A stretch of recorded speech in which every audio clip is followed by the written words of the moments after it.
जय हिंद। देखिए, America, Israel और ईरान की लड़ाई अभी किस मोड़ पर पहुंची है और हार्मुज जल संधि के अंदर अभी क्या क्या चीजें हो रही है, और अमेरिका झूठ बोल रहा है कि वो बहुत जल्दी लौट जाएगा। एक्चुअल अमेरिका ग्राउंड इन्वेजन की तैयारी कर रहा है। तो एक एक करके समझते हैं कि इस हार्मुज के पास, इस फारस की इस खाड़ी में आखिर क्या चल रहा है। देखिए, अमेरिका जो है वो फारस की खाड़ी को खुलवाने के लिए और ये हार्मुज को खुलवाने के लिए अपने 5000 नौसैनिकों को, मरीन कमांडो को यहां भेज रहा है। तो आखिर यहां उतारेगा कैसे? इसके लिए उसे एक ऐसी जहाज की जरूरत है जिसे एम्फीबियस एयरक्राफ्ट कहते हैं। ये क्या करते हैं सब? ये एम्फीबियस एयरक्राफ्ट में, जिसमें यूएसएस वास्प है और यूएसएस त्रिपोली है।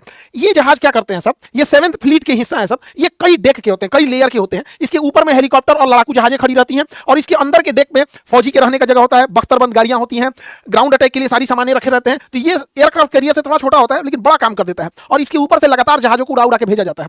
अब जो जहाजों में फ्यूल खत्म हो गया है या मिसाइल भरनी है तो ऊपर नहीं भरते, यहाँ साइड में देखिएगा हैंगर होता है। ये लोग क्या करते हैं, इसको डाउन करते हैं और इसके अंदर वाले रेक में लेके चले जाते हैं। तो जैसे जो उतरा उसको इधर से अंदर भेज देंगे, उसमें सारा सिस्टम लोड होगा, मिसाइल, गोली बारूद, बंदूक, और फिर इसको इधर से आके निकाला जाएगा यहाँ पे। तो ये कंटिन्यू फ्लाई कराते रहते हैं। इसके अंदर लगभग 5000 सैनिक रह सकते हैं। इन 5000 सैनिकों को लेकर एक बार में इसमें चला जाता है। इसमें गाड़ियां, ट्रक्स वगैरह सारी चीजें अपलोड हो जाती हैं जिससे कि एक युद्ध करने में इन लोगों को आसानी हो। और इन सैनिकों को वहां रहने के लिए, सोने के लिए, उनके आराम करने के लिए, खाना बनाने के लिए मेस रखा जाता है जहां वो खाना पीना बना सके। वहां इंफोटेनमेंट सिस्टम होता है, इनका जॉगिंग के लिए जिम वगैरह सारी व्यवस्था रहते हैं। कोई बीमार पड़ गया तो सबके लिए हॉस्पिटल वगैरह सब रहता है। इसके अंदर क्या होता है? इसके अंदर गाड़ियां होती हैं, टैंक होता है, हवरक्राफ्ट होते हैं। ये सब एम्फीबियस होते हैं जो पानी पे भी चल सकते हैं और जमीन पे भी उतर सकते हैं। और इसी में सेना वगैरह सब रहती है, ऊपर लड़ाकू जहाज और हेलीकॉप्टर रहते हैं। तो ये किसी देश के आगे रुककर मरीन कमांडोज के लिए सबसे बेस्ट जगह प्रोवाइड करता है। अब इसमें समझते हैं, जब इतनी भारी भरकम लाव लश्कर है इसके अंदर तो इसकी सुरक्षा देना भी जरूरी होता है। तो इसकी सुरक्षा चारों ओर से दिया जाता है। जहाज के बाएं साइड को हम कहते हैं पोर्ट और दाहिने साइड को बोलते हैं स्टारबोर्ड, पीछे को बोलते हैं स्ट्रेन और सामने वाले हिस्से को बोलते हैं बो। ये लेफ्ट साइड हमेशा याद रखिएगा, लेफ्ट साइड को हम पोर्ट कहते हैं। इसको याद रखने का ट्रिक भी है, लेफ्ट में 4 अक्षर होता है और इसमें भी 4 अक्षर होता है पोर्ट में। अब बाकी राइट साइड को हम लोग बोलते हैं ये बोट, ये स्टारबोर्ड, आगे बो और पीछे स्ट्रेन। इन चारों ओर से रक्षा करने के लिए इसके कई जगहों पे अलग अलग मिसाइलों की सिस्टम लगी होती है जिसे हम क्लोज इन वेपन सिस्टम कहते हैं। Close in weapon system automatic fire करता है अगर दुश्मन इसके ऊपर कोई मिसाइल दाग देता। ईरान का कहना है कि आओ हम इंतजार कर रहे हैं, हम इसी पे मिसाइल मारेंगे। ईरान क्या करेगा? पहले 200 ड्रोन भेज देगा, फिर 200 छोटी मिसाइलें भेज देगा, उसके बाद बैलिस्टिक मिसाइल भेज देगा। भैया कोई ना कोई तो लगेगा, उड़ जाएगा ये। तो इसको भी खतरा है, लेकिन ये चल चुका है ईरान की ओर वहां पर हमला करने के लिए। अपनी सुरक्षा के लिए क्लोज इन वेपन सिस्टम में क्या क्या वेपन सिस्टम रखता है तो समझिएगा। वो 116 रैम मिसाइलें रखता है और ये जितनी मिसाइलें हैं ये इसकी 2 सेट आगे रहते हैं, 4 सेट बीच में और 4 सेट पीछे रहते हैं। यानी टोटल 8 सेट ये मिसाइलें होंगी। जितना बोलेंगे वो सबका 8 होगा, 2 आगे, 2 पीछे, 4 और 4 बीच में 8 होगा। अब ये रैम मिसाइल क्या करती है? अगर दुश्मन का कोई भी जहाज आ रहा है तो बिना पूछे ऑटोमेटिक मार के गिरा देंगी और ऐसे ऐसे इस पे 8 लगे होंगे। उसके बाद से सी स्पैरो, ये भी 8 संख्या में लगे होंगे मिसाइलें। सी स्पैरो थोड़ी लॉन्ग दूरी से अगर कोई मिसाइल या ड्रोन या कुछ भी आ रहा है तो उसको जाके ये मार सकता है, सी स्पैरो मिसाइल। इसकी भी संख्या 8 जगह लगाई रहती है। अब उसके बाद पॉलेक्स जो close in weapon system firing gun है, इसकी भी संख्या बहुत ज्यादा होती है। सबकी संख्या 8 की होगी, चारों डायरेक्शन में रहेगा हर जगह पे, ताकि कहीं से भी कोई आए। और ये जितने मिसाइल सिस्टम है ये 80 डिग्री ऊपर तक मार सकते हैं और 20 डिग्री नीचे तक मार सकते हैं। यानी हवा से भी कोई आएगा तो मारेंगे और पानी में से भी कोई आएगा तो उसको भी ये मार देंगे सर। अब ये देखिए गोलियों को बिछा देता है, एकदम पानी की तरह गोली बिछा देता है। 1 मिनट में 6000 गोली मारता है। कुछ ड्रोन आए, मिसाइल आए, कुछ हुआ मार के गिरा देता है। लेकिन इसकी भी एक कैपेसिटी है, 500 ड्रोन यहीं पे आ जाएंगे सर, जब गोली खत्म होगा चेंज होंगे तो मार देगा यहाँ पे। तो इसलिए हर चीज का सैचुरेशन है। भारत को भी ईरान और यूक्रेन का जो युद्ध हो रहा है इससे सीखते हुए नए नई चीजों को डेवलप करने की जरूरत है। हालांकि भारतीय सेना इसमें कर रही होती है। भारतीय सेना किसी चीज को करती है तो बहुत दिखावा नहीं करती है, लेकिन अपना एयरफोर्स, नेवी और आर्मी इस चीजों के लिए तैयारी कर रही है। अब अगला डिफेंस के लिए इसके ऊपर कौन सी मिसाइल होती है? वो 38 mm मशीन गन लगी होती है। और ये मशीन गन जो होती है इसके बुलेट इतने मोटे होते हैं और ये हर अलग अलग डायरेक्शन पे लगे रहेंगे। 2 ठो पीछे लगा देगा, साइड में लगा देगा, 2 कुछ इधर लगा देगा, ऐसे हर जगह पे इसे लगा के रखेगा। और ये मशीन गन है, बहुत हैवी मशीन गन है, बुलेट प्रूफ हो या दीवार, लोहे की दीवार हो, पूरा छेद के निकल सकता है। ये सारा मशीन इस एयरक्राफ्ट कैरियर के सुरक्षा में है। इसके ऊपर ब्राउनिंग मशीन गन भी लगे होते हैं। ये मशीन गन अगर कोई छोटा बोट है या छोटी पनडुब्बी है या कोई तैर के आ रहा है की कोशिश कर रहा है तो उसको ये सब मार के गिरा देते हैं सब। और इनके पास चेन वाली मशीन गन होती है ताकि इसकी सुरक्षा किया जा सके। अगर कोई बोट बहुत फास्ट स्पीड से आ रहा है तो उसमें ऑटो कैनन लगा होता है या तोप मार के गिरा देते हैं सब। दुश्मन का अगर हवा में कोई लड़ाकू जहाज आ गया तो उसके लिए एयर डिफेंस की इसके ऊपर बहुत सारी मिसाइलें लगी होती हैं। अब ये एयर डिफेंस की मिसाइलें के साथ साथ अटैक मिसाइल को भी लेके चलता है, जिसे हम वर्टिकल लॉन्च सिस्टम कहते हैं। वर्टिकल लॉन्च सिस्टम ये खड़ी खड़ी मिसाइलों को एक एक पीस इसके अंदर रख देता है। अब आप गौर करके देखिएगा, ये जो ढक्कन दिख रहा है इस सब में, ढक्कनों में एक एक मिसाइल है सारे में। अगर इसे अटैक करना है तो सब में से एक एक निकलेगी, इसी तरह से आराम से निकलेगा और जाके कहीं पे मार देगा। तो ये चलता फूटता पूरी तरह से ऑर्डिनेंस फैक्ट्री है। अगर अमेरिका के इस एम्फीबियस जहाज को कोई डुबाने के लिए पनडुब्बी आएगी तो पनडुब्बी की खासियत क्या होती है? वो पानी के अंदर होती है और इसे साइलेंट किलर कहते हैं। तो जैसे पनडुब्बियों का पता चलेगा, ये जहाजें अपने साथ पानी के अंदर चलने वाली मिसाइलों को लेकर चलते हैं। तो पानी के अंदर चलने वाली मिसाइलों को टारपीडो कहते हैं। तो ये लोग टारपीडो लॉन्च कर सकते हैं। टारपीडो जब लॉन्च कर देते हैं तो ऊपर टारपीडो ट्यूब होता है, वहां से लॉन्च कर देते हैं और टारपीडो जाके इसे हिट कर सकता है और पनडुब्बी को भी मार सकता है। लेकिन इस यूएसएस जो आपका वास्प है या फिर यूएसएस त्रिपोली है, इसे ईरान से लगभग 150 किलोमीटर मीटर की दूरी पर ही रखा गया है यहाँ पर। और यहाँ पे जो हैंगर होते हैं, यहाँ से जहाजों को रेडी करके नीचे ले जाके अंदर ले जाते हैं, जिसमें सारी फ्यूलिंग सिस्टम होती है। दो हैंगर लगे होते हैं और अंदर का सिस्टम देखिए, जो हैंगर के अंदर का है, ये लिफ्ट लेके इसे अंदर आया है और अंदर का पूरा ये सिस्टम है। जब इसमें पूरी मेंटेनेंस हो जाएगी, फ्यूल, हथियार, गोला बारूद सब भर दिया जाएगा, तो फिर इसे हैंगर के बाहर ले जाया जाएगा और फिर इसे हैंगर से ऊपर खींच के और रेडी, जो ऊपर जो भी जहाजें रहती हैं वो रेडी फॉर फाइट रहती है। इसके ऊपर F-35B जहाजों को रखा जाता है। इन जहाजों की खासियत होती है कि ना इन्हें उतरने के लिए एयरक्राफ्ट की रनवे की जरूरत है, ना उड़ने के लिए। ये क्या करते हैं, वर्टिकल टेक ऑफ कर सकते हैं, खड़े खड़े उड़ जाते हैं, क्योंकि इनके ऊपर में ना इंजन होता है, देखिए अपर थ्रस्ट भी होता है, और इनके नीचे इनका जो नोजल होता है, इन्हें ये मूव कर सकते हैं, सीधा भी रख सकते हैं अपने नोजल को और इससे अपने थ्रस्ट को बैलेंस कर सकते हैं। तो ये उतर भी जाता है वैसे ही, नीचे उतरेगा फिर यहाँ ले आके इसे खड़ा कर देंगे। तो रनवे की जरूरत ही नहीं है इन जहाजों को, F-35 जहाजों को। और ये जहाज बहुत ही एडवांस होते हैं, इनके पास एवियोनिक्स, इनका जो काउंटर रडार सिस्टम है, हर तरह की निगरानी करते रहते हैं। कई जहाजों में चढ़ने के लिए सीढ़ी की जरूरत होती है, इसके अंदर इनबिल्ट सीढ़ी होती है, इसको लगा के ये बंद कर देता है। इसका हेलमेट कई करोड़ का आता है, 150-200 करोड़ का तो इसका हेलमेट ही आता है, दुनिया का सबसे महंगा हेलमेट है। इसको आगे स्क्रीन देखने की जरूरत नहीं है, सब इसी में मिल जाता है यहाँ पे। और ये इसके अंदर का एवियोनिक्स सिस्टम है जिस पे ये हमला करता है, तो ये बहुत एडवांस है।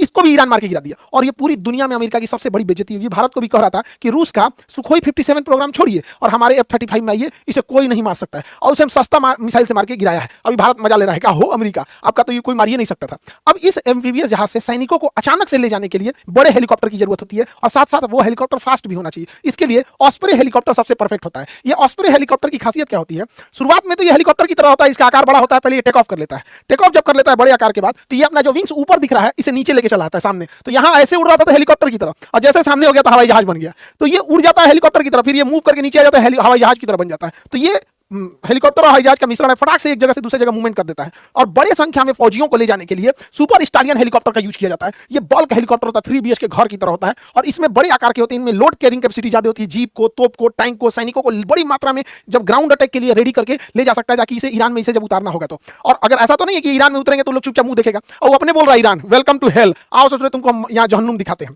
तो वहां पर ग्राउंड अटैक के लिए ये 2 तरह के हेलीकॉप्टर का यूज करता है, वेनम हेलीकॉप्टर और वाइपर हेलीकॉप्टर। ये अटैक हेलीकॉप्टर होते हैं, नीचे उड़ान भरते रहते हैं और हर डायरेक्शन से फायर कर सकते हैं। लेकिन इन लोगों को पता नहीं है कि ईरान जो है वो ग्राउंड में जमीन के अंदर सुरंग खोद के रखा है, इनको नया वियतनाम बना देगा। अमेरिका वियतनाम में लड़े थे, 20 साल लड़ के भागे थे, अफगानिस्तान में भी लड़ के भागना ही पड़ा इन लोगों को। तो ये कितना काम आएगा इसको हम लोग देखना पड़ेगा। और इसी के अंदर ये टैंक्स होते हैं, ये हवरक्राफ्ट है, ये पानी में भी चल सकता है, जमीन पे भी चल सकता है। तो ये अपने ऊपर जीप, टैंक, तोप, बख्तरबंद गाड़ियां ये सब ले आके ग्राउंड पे अटैक करते हैं। तो जमीन पे ये ग्राउंड पे अटैक करेंगे, ऊपर से हेलीकॉप्टर, वाइपर और वेनम इनको सुरक्षा दे रहे होते हैं, और पैरेलल यहाँ हेलीकॉप्टर ड्रॉप कर रहे होते हैं, मशीनरीज वगैरह एक साथ ले आकर एक समुद्र का छोटा सा एरिया बीच का ये लोग पहले कब्जा कर लेते हैं, धीरे धीरे धीरे धीरे करके आगे बढ़ रहे होते हैं। तो यही इन लोग का ग्राउंड अटैक का ये होता है। बेंजामिन नेतन्याहू ने कह दिया कि हम अपनी सेना नहीं भेजेंगे। अब बेंजामिन नेतन्याहू बिजी हैं लेबनान पे आक्रमण में। अब अमेरिका के सैनिक का क्या होता है, यहाँ पे एक दूसरा अफगानिस्तान तो नहीं बन जाता है।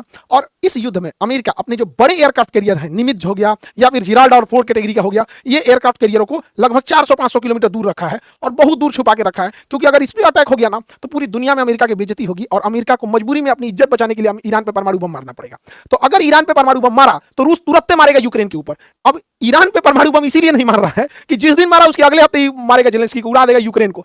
ये दुनिया परमाणु बम रखने अलग चीज होता है, जल्दी कोई चलाता नहीं है परमाणु बम। और ईरान जो है वो साइबर वारफेयर और मनोवैज्ञानिक वारफेयर में बहुत आगे निकल रहा है। उसने क्या किया है, जो स्कूलों पे अटैक करने का आदेश देने वाले कमांडर थे, जिन्होंने मिसाइल हमले का आदेश दिया था, उनका फोटो जारी किया है और पूछा है कि आपके घर में बेटियां नहीं है, आप कैसे सो लेते होंगे। ईरान के हैकर्स ने अमेरिका की FBI जो खुफिया एजेंसी है उसके प्रमुख काश पटेल का ही निजी ईमेल हैक कर ली थी। हालांकि उन्हें लगा कि बहुत बड़ा जानकारी मिल जाएगा, हैक लेंगे तो कुछ खास मिला नहीं, इनका 2-4 डांस करते हुए फोटो। तो अमेरिका में ये सब शराब, डांस, ये सब चीजें तो नॉर्मल चीज होती है। दूसरी ओर इजराइल और अमेरिका ईरान के पर्सियन काल के, जो वहां पर पर्सियन काल के जो पुराने धरोहर थे उनको ऊपर हमला करना चालू किया है और ईरान की यूनिवर्सिटीज और कॉलेज को मारना चालू किया है। मतलब में ईरान ने भी उधर उसकी यूनिवर्सिटी उस समय मारना चालू कर दिया है, उधर दोनों मिलकर मार रहे हैं। अब दोनों ओर से हो रहा है। ट्रंप डेली उठपटांग बयान दे रहा है, कर हमको जो हमला करना था हमने कर दिया, हमने रिजीम चेंज कर दिया और परमाणु बम नहीं है। अमेरिका ने देख लिया ईरान के पास यूरेनियम भी नहीं है, बहुत जल्दी हम लोग 2 हफ्ते में ईरान पे हमला करके वापस आ जाएंगे। अगले दिन कुछ और बोल देता है। हमेशा इसका बयान देखिएगा, फ्राइडे के दिन कुछ और होगा, मंडे के दिन कुछ और होगा। ये बयान तब देता है फ्राइडे के दिन जब शेयर मार्केट बंद हो जाए, उसका मंडे के दिन कुछ और कर देता है। तो शेयर मार्केट बड़ा ऊपर नीचे हो जाता है युद्ध में, कुछ भी बोल रहे हैं यहाँ पर। और इधर देखेंगे तो अर्जेंटीना, देखिए इजराइल के बाद सबसे ज्यादा यहूदी अगर कहीं रहते हैं तो अर्जेंटीना में रहते हैं। अर्जेंटीना ने क्या किया है, IRGC यानी ईरान की जो आर्मी उसको मिलिट्री आतंकवादी घोषित कर दिया। ले सोचो, ये सब तो गजब है सब भाई। आतंकवादी को आतंकवादी घोषित करना, एक से कहिए ना अर्जेंटीना से, अजमल का साहब को आतंकवादी नहीं मानेगा। ईरान के सेना को मार दिया, आतंकवादी बोल दिया सेना को। सोचो तो नहीं, मजाक मत बनाओ ना, इसे उसका फायदा उठाने लगेगा सब कि भैया ये तो किसी को आतंकवादी बोल देता है। और इतना ही नहीं, सच में इसे अंग्रेज सभी दोगला होता है सब। समझिए कैसे। इस आदमी का नाम है अल जुलानी। ये आदमी अल जुलानी है, अल जुलानी अल कायदा का साथ था, तो इसे अमेरिका और यूरोप ने आतंकवादी घोषित किया था। अल जुलानी आईएसआई में था, आईएसआईएस में, तो भी आतंकवादी था। लेकिन अमेरिका ने अल जुलानी को ही पैसा दिया और कहा कि तुम काम करो, यहां जो सीरिया है, सीरिया में बशर अल असद की सरकार को भगा दो। तो अल जुलानी अमेरिका से पैसा लेके बशर अल असद को भगा दिया। और जान के ताज्जुब होगा, इसे ग्लोबल टेररिस्ट घोषित किया गया है। अमेरिका ने इसे ग्लोबल टेररिस्ट से हटा दिया और सीरिया का राष्ट्रपति बना दिया। ये सब तो भाई हमको नहीं समझ में आ रहा है कि आतंकवादी तुम मानते हो, कल को आतंकवादी कैसे नहीं हटा दिए। अब ये क्या मतलब हुआ, जिसे तुम ग्लोबल टेररिस्ट कह रहे थे, ग्लोबल टेररिस्ट, उसको सीरिया का राष्ट्रपति बना दिया और यूरोप की संसद में ले जाकर घुमा रहा है सब। ये जुलानी को वहां ले जाकर जुलानी को घुमा रहा है यहाँ पे अमेरिका में। अमेरिका एकदम कब किसको क्या कहेगा, तालिबान को इसी ने बनाया, तालिबान को यही क्या हम लोग के लिए सरदर्द हो जाते हैं अफगानिस्तान। ओसामा बिन लादेन को यही लाया, पैसा दिया, और उसका जब इसी को मारा तो इसको खराब लगने लगा। हर जगह यही करते हैं सर। ब्रिटेन कह रहा है ईरान से, ब्रिटेन की ईरान ने पूरी दुनिया की अर्थव्यवस्था को प्रतिबंधित और बाधित कर दिया है। तो ईरान ने कहा है कि पिछले 47 सालों से आप जो हमको बंद किए थे तो अच्छा लग रहा था, हम 2 हफ्ता से बंद किए तो चिल्लाने लगे। तो भैया इसमें पूरे ग्लोबल ट्रेड पर प्रभाव पड़ रहा है। लेकिन अब दोनों तरफ से ना अलग अलग लेवल के वार किए जा रहे हैं और यह वार एक बहुत खतरनाक मोड़ लेने जा रहा है। आप इसे समझिएगा, सऊदी अरब का यहाँ पर जेद्दा शहर जो है, यहाँ पे 2 धार्मिक शहर हैं, एक मक्का शहर है और एक मदीना शहर है। अब ये मक्का मदीना धार्मिक शहर है। सऊदी अरब ने क्या किया है, इस मक्का से थोड़ा दूर एक शहर है, नाम है तैफ। तैफ शहर है यहाँ पर, और ये मक्का से जस्ट सामने है। देखिए यहाँ पर मक्का के जस्ट सामने तैफ, हम इस नक्शा में बना देते हैं। ये है मक्का और ये जो तैफ शहर है ये जस्ट इसके सामने है। सऊदी अरब ने क्या किया है, तैफ शहर में अमेरिका को सैन्य अड्डा दे दिया है। और इतना ही नहीं, सऊदी अरब ने इस तैफ शहर से यह भी आदेश दे दिया, अनुमति दे दिया कि इस सैन्य अड्डा से ईरान के ऊपर कार्रवाई किया जा सकता है। अब जरा समझिएगा, ईरान जब उधर से मिसाइल मारेगा तो तैफ पे लगे तो ठीक है, लेकिन अगर यह मिसाइल आगे गया तो सीधे मक्का शहर पे जाएगा, और यहां पे मक्का शहर पे अगर आ गया तो वहां खाने काबा है। अब ये धार्मिक रूप से उपट कर देगा सब। अब बताइए, यहां पर सैन्य अड्डा है, यहाँ एकदम आमने सामने। ईरान मारेगा तो अगर 150 किलोमीटर का डिस्टेंस है दोनों के बीच में, जो सऊदी अरब में काम किए होंगे उन लोगों को ये आइडिया होगा। तो ये युद्ध कब तृतीय विश्व युद्ध का रूप ले लेता है ये किसी को नहीं पता चलता है। दुनिया अजीब रोल में जा रही है। जैसे ये खबर आया तो रूस के पास चेचन्या है, रूस का निचला एरिया चेचन्या है, और ये रूस के सबसे खतरनाक चेचन लड़ाके होते हैं सब। अब इन चेचन लड़ाकों ने कह दिया है कि हम कैस्पियन सागर पार करके ईरान में चले जाएंगे। अब रूस और ईरान में कनेक्टिविटी हमेशा सबसे ईजी रहेगी, क्योंकि यहां पे है कैस्पियन सागर, और इन कैस्पियन सागर में यहां पर चीन और रूस का ज्यादा दबदबा है। वो यहां से ईरान में डायरेक्ट कनेक्ट हो सकते हैं। अभी चीन को जो भी हथियार देना है वह पहले पहुंचाता है रूस में, और रूस पहुंचाता है कैस्पियन सागर से ईरान में। तो उसकी सप्लाई नहीं रोक सकते हैं। यानी ईरान ने तो दुनिया को नीचे से रोक दिया है और अपने ऊपर से चालू रखा है, ऊपर से अपने चालू रखा है। तो ईरान इधर चल रहा है, और अगर चेचन चले हैं तो ये अलग लेवल का युद्ध चला जाएगा और बहुत लंबा युद्ध चला जाएगा। और अगर ये युद्ध लंबा गया और ईरान को ये लोग अफगानिस्तान की तरफ तहस नहस करे और यहां पर कोई मिलिटेंट ग्रुप आ जाएगा, तो वो मिलिटेंट ग्रुप अब क्या हमला करेंगे सब, क्योंकि अमेरिका की बोइंग कंपनी जो सिविलियन जहाज बनाती है, वो लड़ाकू जहाज भी बनाती है, मिसाइल भी बनाती है। अब ईरानियन का कहना है कि हम सोचा सिविलियन को ही मारेंगे जो इस कंपनी का जहाज यूज करेगा। अब या तो इंडिया, चाइना, जापान, पूरी दुनिया में इन जहाजों को ग्राउंड करना पड़ेगा, और नहीं तो पता चला 1000 साल में 1 बार मार दिए तो कंपनी का, तो लोग बैठने से डरेंगे। पता चला कह टेस्ला में जो बैठेगा फोड़ेंगे यहाँ पर। और मान के चलिए किसी देश में 1 को फोड़ दिया तो लोग टेस्ला खरीदने से डराएंगे। अब ये सब क्या है, सब इस पे चाल में है सर। और इनको ये सिखाएगा कौन, ये चेचन वाले, चेचनिया वाले इसी समय माहिर हैं सब यहाँ, कि कहेंगे तो अर्थव्यवस्था तोड़ दो यहाँ। अब ये किस रूप में ले जाएगा किसी को नहीं पता। इधर ही जेडी वेंस भाई साहब, पता नहीं कौन नशा में है, ये कह रहा है कि ईरान झोला में टांगने वाला परमाणु बम बना है। चाचा कुछ फिजिक्स केमिस्ट्री बुझाता है कि नहीं बुझाता है। परमाणु बम में इतना रिएक्शन होता है, न्यूट्रॉनों की बम्बार्डमेंट कराई जाती है, कंट्रोल्ड बम्बार्डमेंट कराया जाता है, प्रेशर उतना होना चाहिए, टेम्परेचर। ये कौन सी बोलते हैं कि झोला में बैग लेके परमाणु बम मारेगा। ऐसा छोटा परमाणु बम बनता ना तो पाकिस्तान से आतंकवादी सब डेली हम लोग के इंडिया पे आके एक बिक के चल जाता है। वो तो गनीमत है कि इतना छोटा परमाणु बम नहीं बन सकता है। लेकिन ये अमेरिका का है सब, हाईली इंटेलेक्चुअल। हालांकि अगर ईरान कमजोर पड़ेगा और घिर जाएगा तो ईरान एटॉमिक बम की जगह पे डर्टी बम का यूज करेगा। डर्टी बम वो होता है जो ज्यादा तबाही नहीं पहुंचाता है, जबकि बीमारी फैलाता है। जैसे यूरेनियम भर के फेंक देगा, फास्फोरस भर के फेंक देगा, तो ऐसे जहर वाला फैलाने का काम करेगा, तो इससे ज्यादा दिक्कत आएगा। अब वो डूबता इंसान के कुछ भी कर सकता है, किसी को नहीं पता रहता है। और यहां पर हो सके तो वो आगे जाके इस तरह के डर्टी बम्स का यूज करेगा। पहले तो ईरान का जो अयतुल्लाह खामेनी थे, उन्होंने कहा कि परमाणु बम नहीं बनाना है, परमाणु बम को नहीं बनाना है। लेकिन अगर ये युद्ध रुका, अमेरिका को तो रुकना ही पड़ेगा, अभी तक तो यही लग रहा है। और अगर ये युद्ध रुका तो याद रखिएगा 6 महीने के अंदर चाइना, उत्तरी कोरिया और रूस, तीनों देश का नाम याद रखिएगा, 6 महीने के अंदर चाइना, उत्तरी कोरिया और रूस और ईरान मिलकर परमाणु बम 6 महीने में बना देंगे। क्योंकि इन लोग के पास यूरेनियम 235 है, यूरेनियम 235 ही परमाणु बम के काम में आता है, 238 काम में नहीं आता है। और इसी से उसे छाना जाता है, ये सेंट्रीफ्यूल होते हैं। ये बहुत जल्दी बना देंगे सब ईरान। और आने वाले समय में क्या होता है किसी को नहीं पता। ईरान ने इतना खतरनाक चाल चला, वो शुरुआत में अपने सस्ते ड्रोन, सस्ती मिसाइलें इतना मारा कि यूएसए का, उसके पड़ोसी देशों का, इजराइल का, कतर, बहरीन, कुवैत, इराक में, सऊदी अरब में जितने एयर डिफेंस सिस्टम से आधे से ज्यादा खत्म हो गए सब। 80% उनकी मिसाइलें खत्म हो गई हैं। अब वो ये सोच रहे हैं कि हम ये जो ड्रोन आ रहा है इसको मारे या ना मारे। अब ये हाल हो हो गया है, तो आने वाले एक हफ्ते में और मार मारेगा। उसने बोला 1 अप्रैल के इनके हम जितने बड़ी कंपनियां हैं उस पर मारेंगे, अमेजन वाले पे मारियो दिया, सोचा 1 अप्रैल 8 बजे बोलकर मारियो दिया अमेजन वाले पे। तो इतना एक्यूरेसी हो गया है उसको। और सऊदी अरब में अमेरिका का एवेक्स जहाज था, एवेक्स जहाज उसे कहते हैं कि जो पैसेंजर जहाज की तरह ही होता है, अंदर पूरे इसके सेंसर लगा होता है और ये रडार है, ये चारों डायरेक्शन में लगभग 600 किलोमीटर दूर देख सकता है, 600 किलोमीटर दूरी तक ये देख सकता है। ये एवेक्स रडार होता है इसके ऊपर, और ये खड़ा था सऊदी अरब के किंग सुल्तान एयरबेस पर। और इस एयरबेस पर ईरान ने कितना पिन पॉइंट में हमला किया होगा कि इस जहाज में ये हिस्सा अगर टूट भी जाए, अगर ये बच गया, तो इसका मेन चीज ये होता है, ईरान ने इस खड़े जहाज पे जो हमला किया है, आप गौर करके देखिए कहां मारा है। एग्जैक्ट ये टेल स्टेबलाइजर दिख रहा है, एकदम इसी के ऊपर मारा है, सबसे मेन चीज उड़ा दिया है। 6-7 गो उसके पास अभी फिलहाल था, हालांकि टोटल उसके पास 15-16 है, उसको ही उड़ा दिया। एकदम पिन पॉइंट एक्यूरेसी से मार रहा है उसका रिफ्यूलर, उसका एयरक्राफ्ट, ये रडार। तो ईरान जो है वो रडार और आंखों पर ही हमला कर रहा है, और ईरान को इसके लिए मदद कर रहा है रूस। अब ईरान की जो मिसाइलें हैं, जो पहले केवल 20% अपने टारगेट पर पहुंच पाती थी, बाकी इंटरसेप्ट हो जाती थी, अभी इंटरसेप्टर की संख्या खत्म हो गई है, और इतना सेचुरेट कर रहा है कि अब ईरान की मिसाइलें 80% अंदर तक जाके पेनिट्रेट करके चली आ रही हैं सब। और इन सब में दोनों ओर से बहुत नॉर्मल ह्यूमैनिटीज और पर्यावरण का लॉस हो रहा है। उधर ये ईरान के ऊपर बम्बार्डमेंट कर रहे हैं, ऐसा थोड़ी कि बैठे हैं सब, इससे तो और ज्यादा एडवांस है। तो ईरान के ऊपर बम्बार्डमेंट कर रहे हैं, खर्ग आइलैंड के ऊपर बम्बार्डमेंट कर रहे हैं, पूरा पेट्रोलियम उड़ रहा है ईरान में, पूरा नालियों में पेट्रोलियम बह रहा है, और अल्टीमेटली आएगा नदियों और रास्ते के समुद्र में, समुद्री वातावरण नुकसान होगा। ईरान इधर से मारा, इजराइल के केमिकल फैक्ट्री पे मार दिया, केमिकल फैक्ट्री उड़ा दिया, वहां पर अलग बीमारी फैलने का खतरा हो गया है। और इसी बीच में पाकिस्तान ससुरा ये बदतमीज ही रहेगा। देखिए कांड क्या है, पाकिस्तान कहा ईरान से कि भाई हमारी तुमसे दुश्मनी थोड़ी है, हमारे जहाजों को आने दो। तो ईरान पूछा कै गो जहाज है, तो कहा कि 20 गो जहाज है, 20 गो जहाज को परमिशन दे दिए। तो 20 गो जहाज को परमिशन दे दिया ईरान, एक पास 10 गो जहाज था, 10 गो जहाज था। ये क्या किया, दुनिया दूसरा देश को फोन किया, सुनो सुनो सुनो, मेरा देश का झंडा लगा दो, मेरा देश का झंडा लगा दो, अपना लेके जाओ, हमको कुछ पैसा दे दो, लेके जाओ। तो ससुरा 10 गो अपना जहाज निकाला है और 10 गो दूसरे का निकलवा दिया पैसा लेके। अरे ससुरा तो नहीं, क्या करेंगे सब, नहीं सबको कुछ नहीं पता है। बताइए ईरान के लोगों को लगेगा तो क्या सोचेगा सब। यहाँ अमेरिका कह रहा था कि ईरान की सरकार अपने पब्लिक के ऊपर अत्याचार करती है, वही अमेरिका पब्लिक के यूज वाले इस ब्रिज को मार के गिरा दिया। इस ब्रिज का नाम है B1 ब्रिज। भैया ये कौन सा सैनिक यूज का था, ये तो ट्रांसपोर्टेशन के लिए होता है।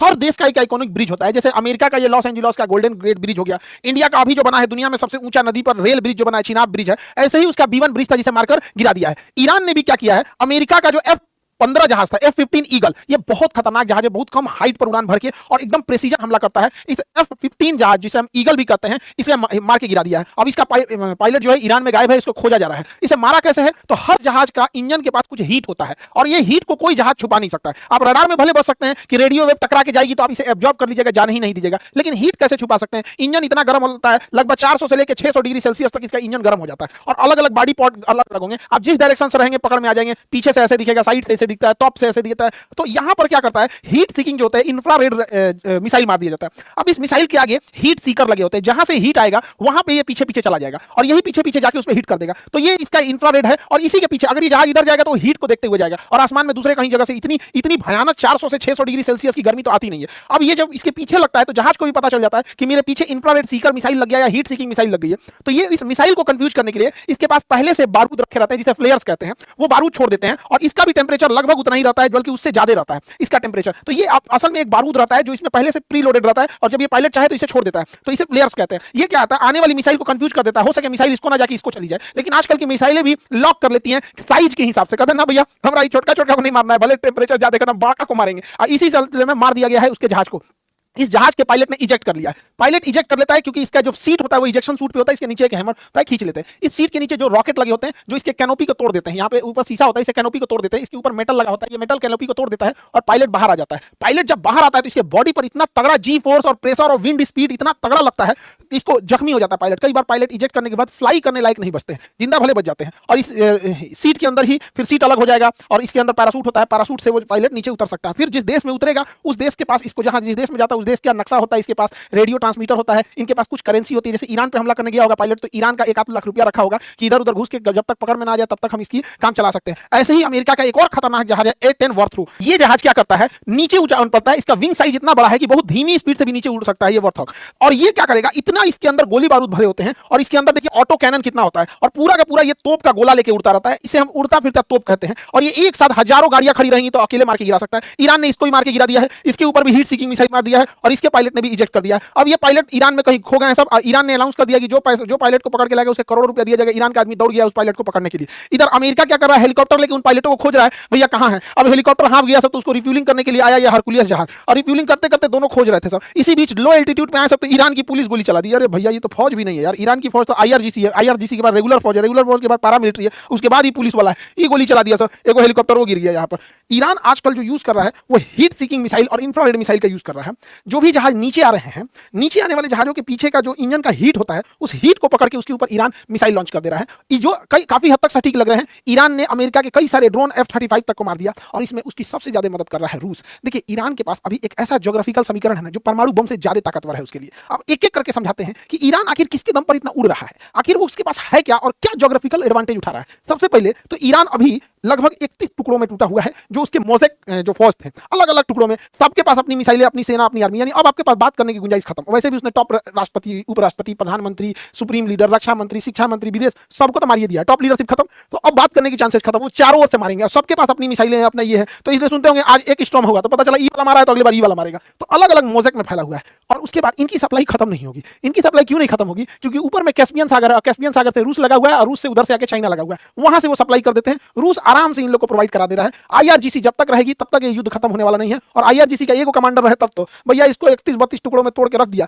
कितना कमांडर को मारेंगे। और इन सारे लोगों को एक्यूरेट सैटेलाइट डाटा रूस और चाइना प्रोवाइड करा रहे हैं। इसलिए आप देखिएगा कि ईरान जो जहाजों को मार रहा है तो जहाज पे किधर मारना चाहिए किधर नहीं एग्जैक्ट मार रहा है वहां पर, और उनको satellite data A to Z provide करा रहा है। चाइना ने ऑपरेशन सिंदूर के टाइम पर पाकिस्तान को भी सैटेलाइट डाटा पहुंचाया था। हालांकि इसमें ज्योग्राफी भी बहुत हेल्प कर रही है ईरान की। ईरान के अंदर है क्या, ये देखिए पूरा पहाड़ है और बीच बीच में रेगिस्तान है। तो यहां आके फंसना मतलब ये सेकंड अफगानिस्तान हो जाएगा उनके लिए, इस तरह का रेगिस्तान है। और हार्मुज जल संधि को ये लोग खुलवा कैसे, मान के चलिए अगर हार्मुज जल संधि खुलवा भी दिए तो ये क्या करेंगे सब, कभी कभी इस पे हमला करते रहेंगे सब, इंश्योरेंस कंपनियां भाग जाएंगी। ये एरिया जितना डिस्टर्ब रहेगा दुनिया अमेरिका के ऊपर प्रेशर बनाएगी, या भैया ये हमला खत्म करो ना, हमारे लिए दिक्कत हो रहा है। तो ये ऐसे हारने वाले नहीं है, यहां पर इन लोग का अलग है। दूसरा, ये स्टेट ऑफ हार्मुज और किसी भी नेवी को मारने के लिए ये दो तरह की चीजों का यूज कर रहे हैं। एक तो 500-600 ड्रोन भेज देंगे सब, कोई ना कोई लग जाएगा। इसके अलावा इनके पास एक छोटी साइज की नावें हैं जिन्हें ये मच्छर फौज कहते हैं। इन नावों के ऊपर 4-4 को मिसाइल लाद देते हैं सब, और खूब स्पीड में लेंगे सब, ऐसे उसे चला के चारों मिसाइल फायर कर देंगे सब। और जब जहाज दुश्मन के जहाज में टैंकर में टकराने वाली होगी तो ये कूद जाएंगे सब समुद्र में, तैर के निकल जाएंगे अपना कहीं भी, और जहाज में आग लग जाएगी। तो इससे पूरी लोग परेशान है। अभी एगो ईरान से बिना परमिशन जहाज निकल रहा था, अमेरिका का निकल रहा, क्या दिक्कत है, यही मार के गिरा दिया सब वहां पर। तो हार्मुज को ये सब बंद रखेगा सब। अभी ईरान अपना सबसे खतरनाक चाल चलने जा रहा है, समझिए। ईरान स्टेट ऑफ हार्मुज को बंद कर दिया। पूरी दुनिया का 20% तेल यहीं से जाता था, इंडिया का 60% यहीं से जाता था, चाइना का 80% यहां से जाता था। अगर ओवरऑल पूरी दुनिया का देखेंगे तो 20 से 25% यहीं से जाता था। पूरे यूरोप में झमेला है, क्योंकि यूरोप वालों ने कहा था कि हम तेल नहीं खरीदेंगे रूस से। अभी रूस का मत खरीदो जाओ यहाँ से, रूस एक्स्ट्रा दाम पे बेच रहा है। अभी ये इसको तो बंद किया है। अगर ये बाब अल मंदेब को बंद कर दिया ना तो पूरी दुनिया का शिपिंग रूट बंद हो जाएगा, मतलब मेजॉरिटी 40% बंद हो जाएगा। एशिया से यूरोप का कनेक्शन फिर पूरी अफ्रीका से नीचे से होकर जाना पड़ेगा। और इसके लिए ईरान ने हूती रेबल्स को रेडी कर दिया है। अब ये हूती क्या है, यमन के निचले हिस्सा को कंट्रोल करते हैं हूती। उन्होंने अभी मिसाइल मारा है इजराइल के ऊपर, बैलिस्टिक मिसाइल। तो किसी भी रास्ते को डिस्टर्ब करने के लिए बहुत बड़ी फौज की जरूरत नहीं होती है, ब्लॉकेज करने के लिए जरूरत है। डिस्टर्ब करने के लिए क्या जरूरत है, आप वही लाठी लेके हाईवे पे खड़ा हो जाइए। कौन अब डिस्टर्ब करने के लिए क्या है, ढेला चला देगा, मिसाइल मार देगा, ये कर देगा। तो व्यापारी सबके पास युद्ध की कला थोड़ी होती है। अब अगर ये चौक कर दिया तो पूरी दुनिया घुटने पे आ जाएगी। फिर या तो फिर परमाणु बम होगा या तो फिर अमेरिका के ऊपर प्रेशर हो जाएगा। इसके अलावा जो सबसे खतरनाक हथियार है ईरान का, वो है पड़ोसी देशों का वाटर डिसैलिनेशन प्लांट। ओमान हो गया, यूएई हुआ, कतर, बहरीन, सऊदी अरब, कुवैत, इन सारे शहरों में, सारे देशों में पीने का पानी नल से नहीं आता है, इन्हें डिसैलिनेशन प्लांट में साफ किया जाता है। और इन देशों के पास क्या है, सऊदी अरब के पास 20 गो डिसैलिनेशन प्लांट है। एक पे कहीं मारेंगे उड़ जाएगा यहाँ पे, और वो क्या करेगा, इस पे यूरेनियम डगल मार देगा, मरकरी डाल के फेंक देगा। सोच रहा जहाँ फूटे फूटे बाकी सब प्रदूषित हो जाए, कोई यूजो ना कर पाए। 20 गो इसके पास है, 4 गो इसके पास है, 6 गो उसके पास है। अगर ये डिसैलिनेशन प्लांट उड़ा दिया तो इस गर्मी में अरब देश लोग पानी पानी के लिए तरस जाएंगे, त्राहिमाम त्राहिमाम हो जाएगा। फिर ये अरब देश कहेंगे सर कि अमेरिका तुम अपना युद्ध लेके जाओ, हमारे यहाँ से हमारा झमेला नहीं है। ईरान अभी भरपूर ज्योग्राफी का फायदा उठा रहा है। हम लोग के लिए जो तेल है उसके टैंकर्स को परमिशन दिया हुआ है। और अब कई जगह पे क्या है कि गैसेज और पेट्रोलियम की किल्लतें भी देखने को मिल रही है। लेकिन भारत सरकार भी क्या करेंगे, पूरे देश से अभी कहीं ना कहीं से हम लोग को भी इंतजाम करना पड़ रहा है। और होता क्या है कि जैसे मान के चलिए कोई रेगुलर आदमी है तो एगो सिलेंडर खाली है, एगो अभी लगा हुआ है, तो उतना टेंशन नहीं रहता है। अभी जब ये युद्ध वाला स्थिति होता है ना तो आदमी वो खलीका को लेकर दौड़ने के फेवर में चल जाता है, क्योंकि जो मिडिल क्लास आदमी वो 2 पैसा सोचता है कहाँ से भी बचा सके। तो ये बहुत खतरनाक ईरान के पास इस चीजों को है। अभी अमेरिका को समझ में नहीं आ रहा है, करे तो क्या करे। वो कह रहा है कि हमने तो रिजीम चेंज करना था, कर दिए। अरे या तो रिजीम चेंज करके किया क्या, वही तो फिर आ गए, खोमैनी को हटा के फिर खोमैनी आ गए। वही तो वही हुआ, 20 साल अफगानिस्तान में लड़े तालिबान के खिलाफ, गए तो फिर तालिबान चला गया। ये तो वही लोग हैं यहाँ पे। तो कौन सा चीजें को चेंज हुआ है यहाँ पे? हम जैसे लोगों को दिक्कत होता है एशिया वाले देशों को, भाई हमारे सारे पड़ोसियों को मारते जाएगा, हम सामान बेचेंगे कहाँ? कि उधर से चाइना बचा हुआ है बेचने के लिए यहाँ पे। तो पूरी दुनिया में हम घिरते जा रहे हैं। लेकिन अभी पूरी दुनिया एक और है, नाटो उधर है, हालांकि नाटो भी धीरे धीरे आ रहा है, अमेरिका है, इजराइल है, दुनिया के इतने एडवांस देश हैं और पूरी तरह से घेर के रखे हैं ईरान को। ईरान का टॉप लीडरशिप मारा गया, लेकिन ईरान के सैनिक बहादुरी की तरह लड़ रहे हैं। ऐसे ही भारत में लड़ते थे महाराणा प्रताप, इसी तरह से यहाँ पे देखिए पूरी दुनिया की बात करें, अगर हिस्ट्री उठा के देखिएगा तो ईरान को, अफगानिस्तान को और यहां राजस्थान के राजपूतों को तलवार के दम पर कोई नहीं हरा पाएगा। अगर ऐसा लगेगा इन तीनों को, चाहे भारत के राजपूत हो या अफगान हो या ईरान हो, इन्हें अगर कोई लगेगा कि घुटने पे ला देगा तो ये मर जाएंगे, मिट जाएंगे, लेकिन कभी अपना स्वाभिमान नीचे नहीं करेंगे। आज भी देखिए मेवाड़ का एरिया, तो ये पहले पाकिस्तान भी तो भारत का ही था, तो ये पूरा एरिया यही रहा होगा, तो इन लोग को भी यहाँ असर पड़ेगा ना भैया, जहां रहेंगे लोग तो असर पड़ेगा। तो ये एरिया पूरा युद्ध का ही एरिया है, एरिया में तो एकदम वैसे ही लड़े थे। जिस तरह आपको भी अगर लगे कि किस तरह से लड़े होंगे राणा प्रताप और कितनी बहादुर रहे होंगे उस समय महाराणा प्रताप, जो आदमी और घोड़ा सहित चीर दिए थे, और महाराणा प्रताप का चेतक घोड़ा। और ऐसा नहीं कि केवल महाराणा प्रताप, वो एक बेल्ट है, ये मेवाड़ का एक बेल्ट है, यहाँ योद्धा होते ही हैं, यहाँ महिला पुरुष, अरे उनके पालने वाले घोड़ा हाथी तक युद्ध में डायरेक्ट लड़ाई लड़ते थे। यहाँ पर 80 जख्म था शरीर के ऊपर, राणा सांगा को 80 घाव खाए थे यहाँ पे राणा सांगा, बावजूद इसके लड़े हुए थे यहाँ पर। तो अगर ऐसा लगेगा कि कोई इन लोग को हरा देगा तो ऐसा नहीं होगा। हाँ, आप इनके यहाँ जाइए कभी, राजस्थान पधारो मारो देश, इतना इज्जत सत्कार करेंगे, दिल जीत सकते हैं, प्रेम से बात कर सकते हैं, तो प्रेम से करेंगे तो ये सब कुछ निछावर कर सकते हैं। लेकिन इन लोगों के ऊपर अगर सोचेंगे तो ये लोग हारने के लिए जन्मे नहीं लिए, ये मर जाएंगे, मिट जाएंगे, इन्हें मंजूर है, लेकिन स्वाभिमान से ये समझौता नहीं करेंगे। तो ईरान के साथ अभी जो हो रहा है, लेकिन एक चीज है, ये कुवैत को मार रहा है, दुबई को मार रहा है, यूएई को मार रहा है, सबको मार के उजाड़ दिया है। तो जो भारत का आदमी है, अपना अपना वीजा और पासपोर्ट रेडी रहो, लेबर वीजा बहुत ज्यादा मिलेगा जाके वहां काम करने के लिए। तो अभी भारत का बहुत आदमी को वैकेंसी निकलेगा, ओवर टाइम भी पैसा मिलेगा वहां जाके काम करने के लिए। ऐसा ना उजाड़ा है ये सबको कि युद्ध के बाद यहाँ नौकरी का बहुत ज्यादा आने वाली संभावना होगी। अब नेक्स्ट हम ये समझा देंगे कि ईरान जो था कैसे पर्सिया से और ईरान बना, और कैसे पर्सियन सभ्यता को सिकंदर के समय किस तरह से हमला हुआ, सिकंदर के बाद अरब का आक्रमण कब हुआ, कैसे सिकंदर पूरे साम्राज्य को, और कैसे अरब ने यहाँ पर जो पर्सियन थे उन्हें इन्वेट करके बाहर भेजा। अब ये चूंकि 2000 साल पुराना हिस्ट्री हो जाएगा,